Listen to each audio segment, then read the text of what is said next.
À la une de ce journal, le président de la République félicite dans un tweet les Mauritaniens à l'intérieur et à l'étranger à l'occasion de la fête de l'Eid el-Adha el-Moubarak.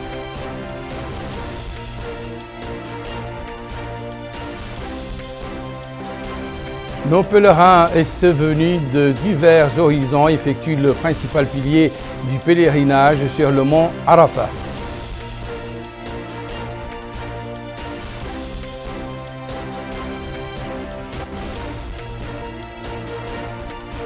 À la veille de l'Eid el-Adha, les marchés du vestimentaire et du bétail connaissent un important regain d'activité.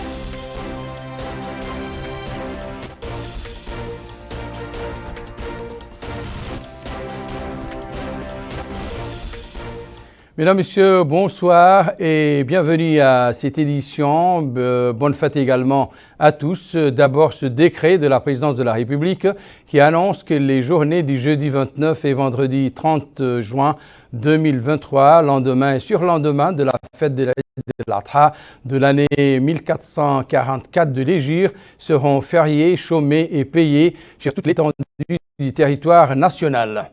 Et à l'occasion de la fête du sacrifice, le président de la République, Mohamed Ould Cheikh El Ghazouani, a félicité le peuple mauritanien dans un tweet sur son compte Twitter. Je cite, à l'occasion de l'Eid el-Adha béni, j'adresse à tous les citoyens du pays, de l'intérieur comme de l'étranger, mes sincères félicitations et mes meilleurs vœux. Heureuse fête de l'Eid el-Moubarak et bonne année.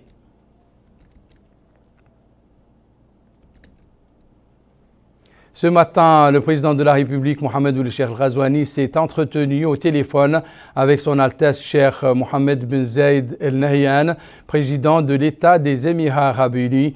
Le président de la République et son Altesse ont échangé des félicitations à l'occasion de l'Eid el-Adha. Le président de la République a exprimé à son Altesse les sentiments d'affection et de considération que la République islamique de Mauritanie voue pour les dirigeants, le gouvernement et le peuple des Émirats arabes unis.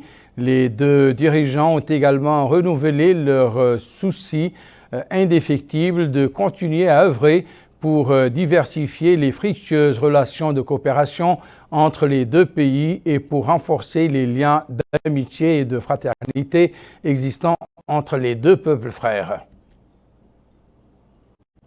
La direction générale de la télévision El Mauritania et son personnel saisissent l'occasion de la fête de l'Eid el-Adha pour souhaiter à tous les Mauritaniens, dirigeants et peuples, ainsi qu'à tous les peuples des États islamiques, une fête joyeuse. Et c'est également dans le sillage de cette fête que le ministre de l'Élevage a supervisé ce mardi à Nouakchott Nord le lancement des centres d'abattage de sacrifices à l'occasion de l'Eid el-Adha. Ces centres situés dans les 3 Mourata'a de Nouakchott visent à accélérer le processus d'abattage et de dépouillement dans des conditions sanitaires appropriées. Mohamed Khattab. C'est en prévision des sacrifices de Eid el-Adha demain que le département de l'élevage a ouvert des centres provisoires d'abattage et de dépouillement des animaux sacrifiés dans les 3 Mourata'a de Nouakchott que sont El Mina, Dar Naïm et Toujounina. L'occasion pour le ministre de l'élevage, M. Mohamed Ould Abdallah Othman, venu ce matin superviser le lancement de ces abattoirs provisoires, de souligner que son département a fixé comme objectif l'aménagement de ces centres afin d'accélérer le processus d'abattage et de dépouillement.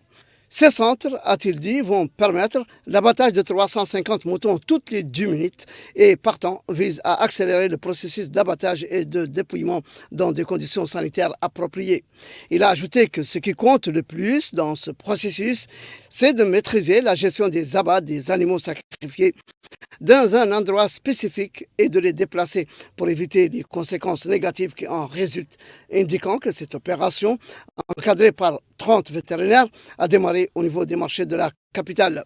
De son côté, le représentant régional du ministère de l'Élevage au niveau de la wilaya de Nouakchott Nord, M.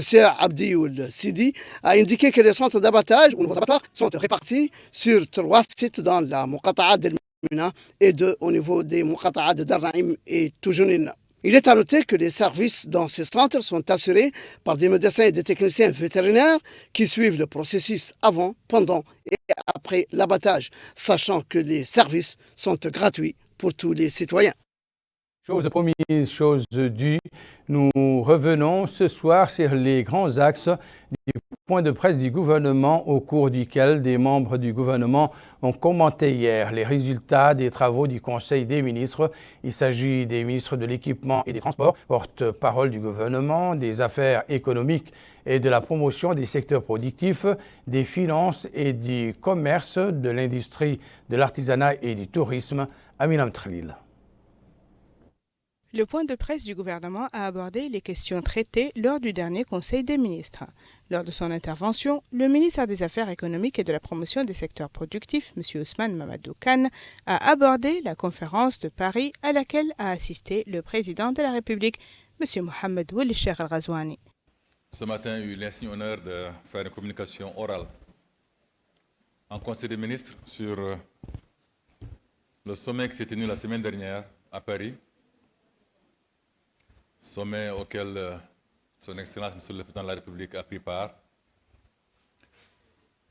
qui était intitulé « Pacte pour le financement de l'économie mondiale ». Vous savez, ce sommet peut s'apparenter à celui tenu à la fin de la Deuxième Guerre mondiale et qui a conduit à la création des institutions de Bretton Woods, les FMI et la Banque mondiale en particulier. Il se pose la question au jour d'aujourd'hui du financement des deux grandes thématiques qui se posent au monde. La pauvreté et les effets du changement climatique. Ces deux thèmes, pour leur résorption, exigent des niveaux de financement qui n'ont rien à voir avec ce que le système actuel peut mobiliser. Il fallait donc réfléchir et essayer de trouver un consensus sur les réformes à initier, les réformes à mettre en œuvre pour faire face efficacement à ces problématiques. Ça a été l'occasion aussi pour moi de parler au Conseil des ministres de ce que la Mauritanie a fait comme progrès par rapport à la communauté internationale, la communauté financière internationale. Les progrès dans ses relations avec cette communauté, les progrès dans les problèmes qui lui sont propres et qui sont ses propres priorités. Quant au ministère des Finances, il a intervenu sur la loi des finances modifiée pour l'année 2023. Il a indiqué que des mesures ont été prises, dont la révision des prévisions de croissance économique, la baisse des recettes non fiscales concernant essentiellement la SNIM et le secteur de pêche. Sur le plan fiscal, l'amélioration de la loi des impôts de façon à créer un espace budgétaire de financement des priorités de développement figurant parmi les priorités du président de la République est liée aux stratégies de croissance accélérée et de prospérité partagée. Ainsi, les articles proposés pour modification sont respectivement les articles 59, 230 et 296 du Code des impôts. Le ministre a également abordé d'autres mesures nécessaires, dont l'obligation des déclarations des entreprises bénéficiaires d'exonération, en plus de la remise des impôts sur la valeur ajoutée sur les services de communication à 18% au lieu de 16% en cours, entre autres. Les réformes proposées par le ministère des Finances, le recrutement, le budget et le sommet arabe prévu pour le mois de novembre prochain, entre autres. Quant au ministre du Commerce, de l'Industrie, de l'Artisanat et du Tourisme, il a indiqué que 3 projets de décret sont envisagés, dont un qui porte sur les critères de qualité, ce qui contribuera à l'amélioration de l'industrie au niveau national, le deuxième qui concerne la création du comité mauritanien d'agrément qui se prononcera sur les différentes demandes d'agrément et de conformité, et puis un troisième projet de décret qui concerne les conditions d'octroi, de retrait ou de suspension des agréments accordés. Répondant à une question qui lui a été posée sur l'avancement des travaux au niveau de l'échangeur de Madrid, le ministère de l'Équipement et des Transports s'est dit très satisfait de l'avancement des travaux mis en œuvre concomitamment sur 3 différentes parties de la route. Le porte-parole du gouvernement a également indiqué que les informations qui circulent sur l'arrestation de 2 Mauritaniens au Mali n'est pas avérée et que les autorités administratives et sécuritaires de la wilaya du Hawd al-Sharqi suivent le dossier de près. Enfin, concernant l'information partagée sur une école à un système étranger ayant montré des orientations contraires aux critères du ministère de tutelle, le ministre a précisé qu'une mission de surveillance et d'enquête a été programmée suite aux plaintes des uns et des autres. Je vous le disais dans les titres, les pèlerins mauritaniens, comme ceux des autres pays, ont passé la journée sur le mont Arafat, louant Allah le Tout-Puissant de leur avoir permis d'accomplir ce 5e pilier de l'islam et prier Dhuhr et l'Asr regroupés. Les pèlerins mauritaniens ont également suivi dans leur camp la khutbah de l'érudit Cheikh Ould Salah, secrétaire général de l'Association des ulémas de Mauritanie. Ils se sont rendus au Crépuscule à Mousdeliva où ils ont prié le Maghrib et l'Isha. Mohamed El-Khattat. C'est le mont Arafat, Jabal al-Rahma, traduisé par le mont de la miséricorde. On l'appelle aussi le jour du grand pèlerinage, parce que c'est à cette plaine d'Arafat, au jour prévu, que se résume le Hajj, comme l'affirme le hadith du prophète Mohammed sallallahu alayhi wa sallam. Le Hajj, c'est Arafat. El-Hajj kulluhu Arafat. C'est à cet endroit également que le prophète Mohammed, paix et salut sur lui, a donné son sermon d'adieu aux musulmans qui l'avaient accompagné pour le pèlerinage à la fin de sa vie. Et c'est également à Arafat que fut révélé le verset « Aujourd'hui, j'ai rendu parfaite votre religion, j'ai parachevé ma grâce sur vous, j'ai agréé l'islam comme étant votre religion. Al-yawma akmaltu lakum dinakum wa atmamtu alaykum ni'mati wa raditu lakum al-islam dinan » Tous ce mardi, nos pèlerins mauritaniens et les autres pèlerins du monde se sont retrouvés sur le mont Arafat pour louer Allah le Tout-Puissant de leur avoir permis d'accomplir ce 5e pilier de l'islam et prier le Dhuhr et l'Asr. Avant le coucher du soleil, ils se rendront dès le crépuscule à Mousdeliva où ils prieront le Maghrib et le Isha. L'envoyé spécial des Mauritaniens, Mokhtar Baboul Ahmedou, qui accompagne les pèlerins mauritaniens, souligne qu'ils effectuent un pèlerinage dans les meilleures conditions. Après les prières du Maghrib et du Isha à Mousdeliva, ils collecteront les jamarat, les petits cailloux, avant de retourner à Minan pour jeter la jamarat al-Aqaba. Ici à Nouakchott, la secrétaire générale du ministère des Affaires étrangères, de la coopération et des Mauritaniens de l'extérieur, El Ali Yahya Menkous, a signé aujourd'hui avec l'ambassadeur de la République populaire de Chine dans notre pays un document portant sur la réception d'un appui octroyé par le ministère chinois des Affaires étrangères à son département. Le don au ministère des Affaires étrangères, de la coopération et des Mauritaniens de l'étranger renferme 114 ordinateurs, des chaises mobiles, du matériel didactique, une quantité de riz, 50 moulins, 200 machines à coudre et 240 tentes. Des quantités de pluie ont été relevées ces dernières 24 heures par les services décentralisés du département de l'Intérieur dans certaines villes et localités du pays. Je vous invite à les découvrir.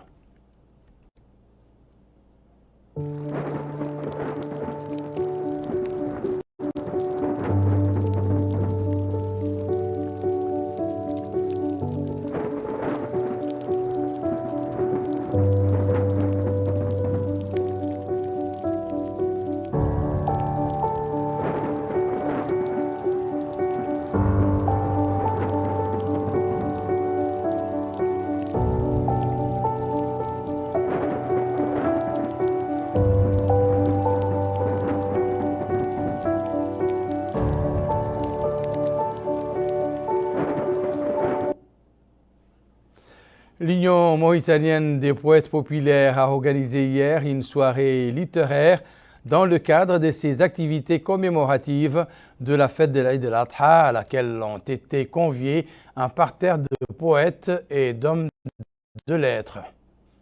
Bokar Baylaba. L'Union mauritanienne de la littérature populaire s'emploie pour enrichir la scène culturelle nationale. L'organisation de cette soirée littéraire à l'occasion de l'Aïd al-Adha Moubarak s'inscrit dans cette optique.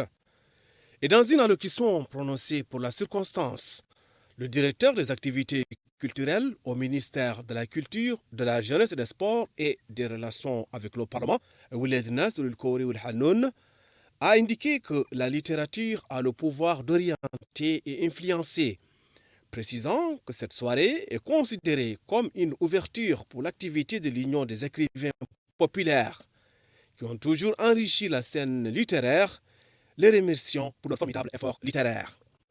À son tour, la présidente de l'Union mauritanienne de la littérature populaire, Mme Khadimit Cheikhna, a déclaré que le souci de l'Union est de valoriser les écrivains populaires. Selon elle, la littérature mauritanienne est une littérature engagée, adhérant aux valeurs de la patrie et aux traditions nationales. Elle a souligné que la scène littéraire annoncera l'ouverture de 2 grands ateliers de nature à rehausser le statut de la littérature populaire mauritanienne. Un parterre d'écrivains, de poètes et de personnes intéressées par la littérature populaire a tenu à assister à cette soirée culturelle.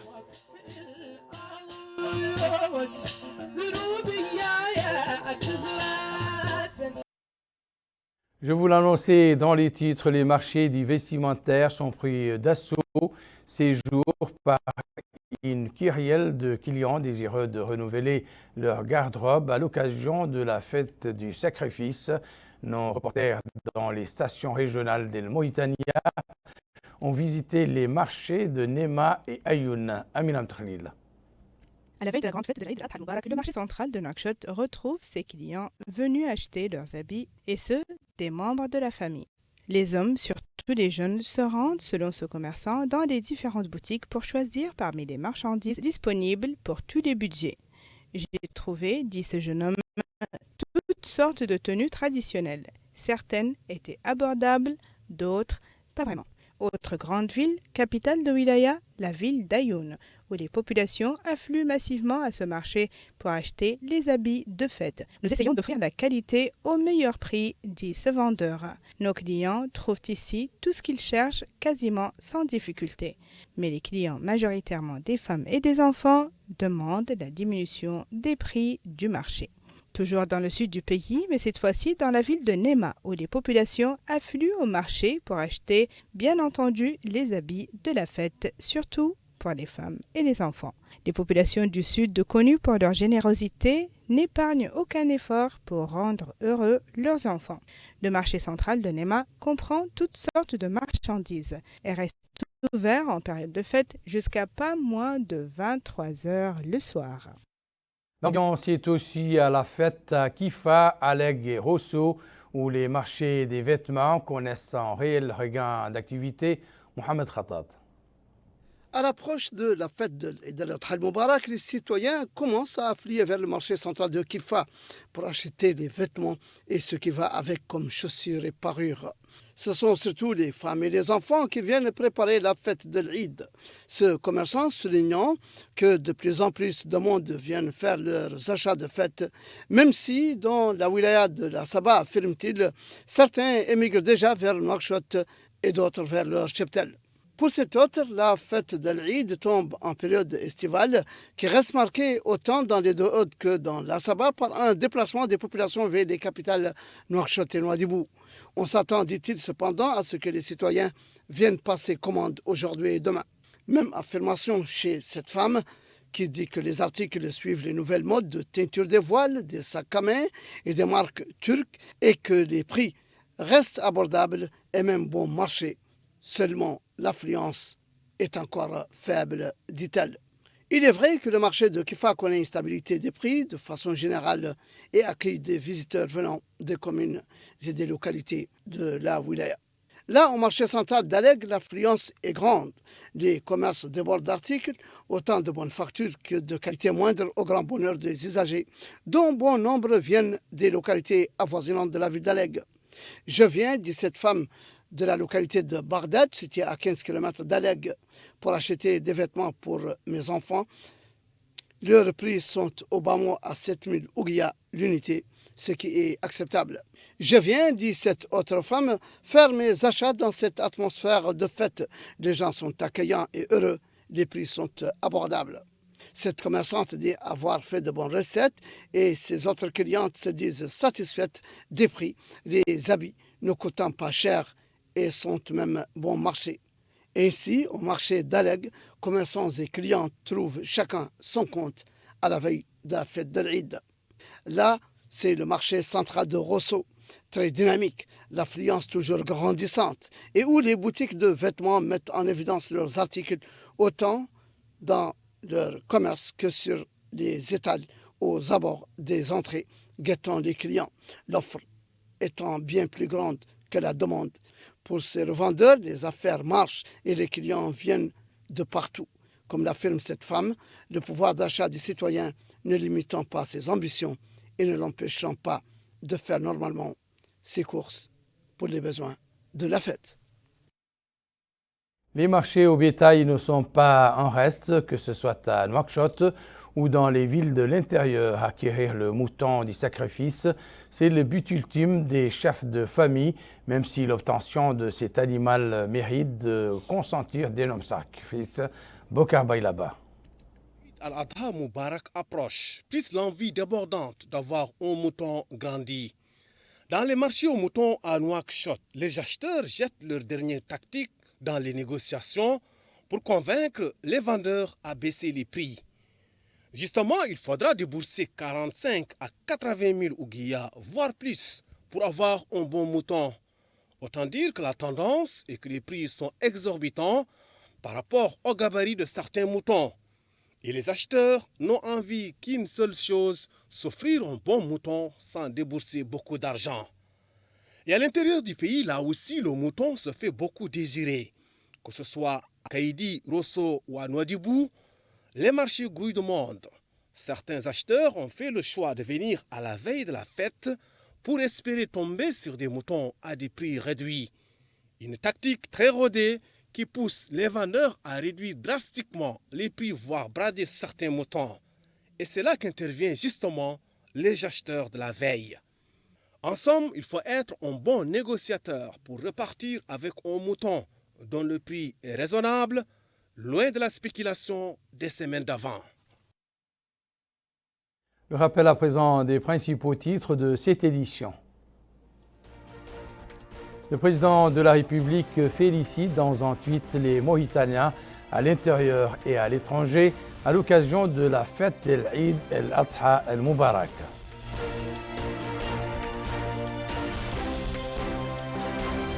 Nos pèlerins et ceux venus de divers horizons effectuent le principal pilier du pèlerinage sur le mont Arafat.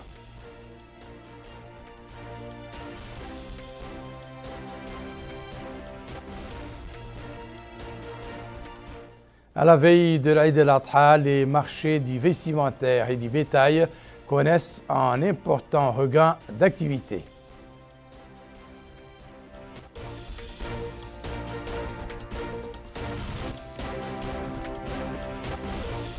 C'est la fin de cette édition. Merci pour votre attention. Excellente fête. Merci de nous avoir suivis et à très bientôt.